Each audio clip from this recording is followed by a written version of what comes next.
Organizația Mondială a Sănătății trage un nou semnal de alarmă cu privire la evoluția pandemiei de coronavirus. Directorul OMS a atras atenția că pandemia continuă să se intensifice și a vorbit despre situația din India, unde rata de infectare a trecut și de pragul de 350.000 de cazuri într-o singură zi.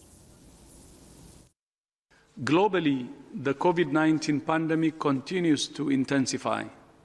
Cases have now increased for the 9th straight week, and deaths have increased for the 6th straight week.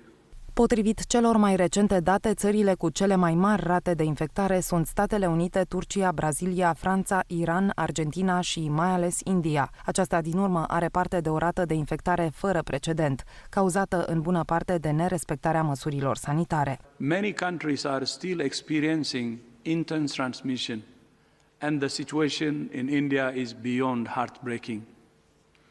WHO is doing everything we can, providing critical equipment and supplies. De la începutul pandemiei până acum au fost raportate aproximativ 148,5 milioane de infectări și 3,1 milioane de decese.